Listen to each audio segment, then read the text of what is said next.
Hello, my happy readers! It's Shedtime Stories with Issy.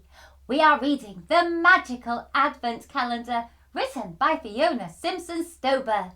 Now, it's the 20th of December, which means it's day 20. Are you ready to turn the page? The magical Advent calendar, day 20. Only 4 more days until Christmas. Everyone was getting excited now. The town was buzzing. The shops were full. Everyone was carrying bags of food and presents, and they were all getting excited to see their friends and family over Christmas. As Ira was waking up this morning, she was thinking of her grandma again. They had had such a fun evening when her parents had been at their Christmas party. She had told her grandma and Ben about Mother Nature's Christmas party, and they both found it a great idea.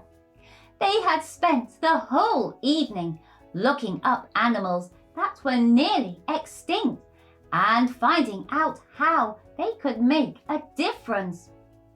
Ira had been quite shocked to find out that one of the main reasons for extinction of a lot of species really was due to the change of habitat where the animal would naturally live.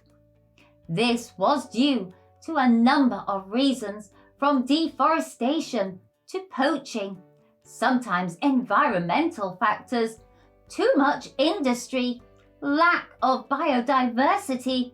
You name it, they found it. As Ira was waking up on the morning of the 20th of December, she wondered what would happen to humans if someone changed their environment, their natural habitat. How would they survive? Then she thought of people who had lost their homes, homeless people who for whatever reason had been forced to live on the streets. How could they survive? Who was getting things ready for them for Christmas? Then she smiled. She knew the answer already. Her grandma was, and her grandma's friends.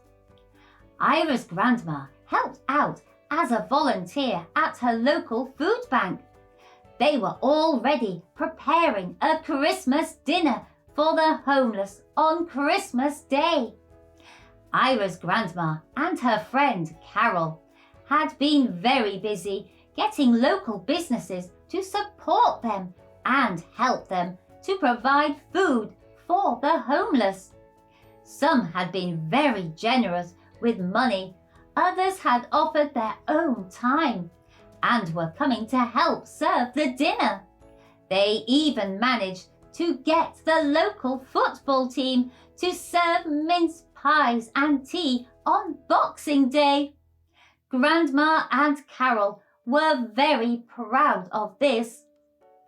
All of this was whizzing around in Ira's head this morning when she looked over to her calendar. She could actually see number 20 from her bed. It was a Christmas cracker that was decorating the door on the 20th of December. So Ira walked towards her calendar and another adventure began. Ira tucked her finger behind the door, and as if by magic, she fell backwards. A force stronger than anything she had ever felt before had thrown her to her bed. She stood up again and stared at her mirror. The calendar was nowhere to be seen, but her mirror started to glitter and to sparkle. She was mesmerized by the beauty of what she was seeing. She could hear little voices, but she couldn't see anyone. The colors were spectacular, like nothing she had seen before. The green was warm and soothing. she immediately felt calm. Then she looked again and could see tiny little flowers on the floor of the forest that was slowly emerging out of her mirror. A path started to flow towards her, out of her mirror and towards her feet, and then she heard that beautiful again. Ayria, come on, I will show you the magic of Christmas. Slowly, she walked towards her mirror. She just followed the path. Suddenly, there was a wind behind her and she fell into a spiral. It was so exciting. It felt like being at the fair. She was screaming and laughing. And then, with one almighty bump, she landed on a bouncy mushroom. She looked at herself. Her clothes had changed. She was in the most adorable green dress with silver buttons. Her hair had matching ribbons, and her shoes were so shiny she could see her own reflection in them. They were her gorgeous crystal snowflake shoes. She landed on the mushroom and immediately she could smell the most delicious smell. We are over here, Ayria, cooking on the fire. Ayria walked over to Micky and the snow angel. They were standing around a huge pot that was warming on a fire. What a delicious smell, Ayria said.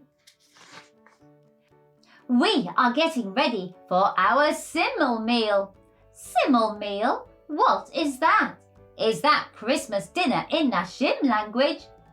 No, it means together in the Latin language. Oh, sorry, I have never heard of it before. Is it only celebrated here? I think you have similar things, I guess. Thanksgiving comes quite close to it. Basically, it is a meal we all share together, all out of one pot. You see, we are all in this world together.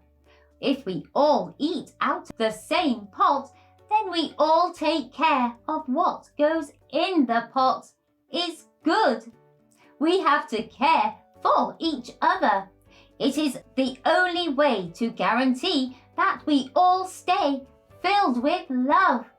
People need to feel love. They need to feel needed. They need to feel a sense of belonging.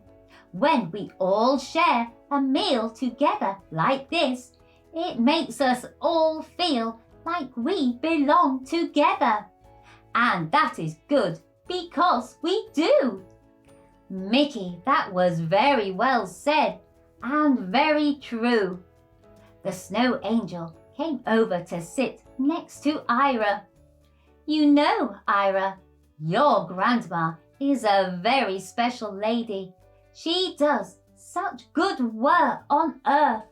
She has very special friends, and they too share her passion to help others. The work they do at the food bank is beautiful. They give everyone who crosses their doors the feeling that they are welcome, that their food bank is home, a place they are very welcome.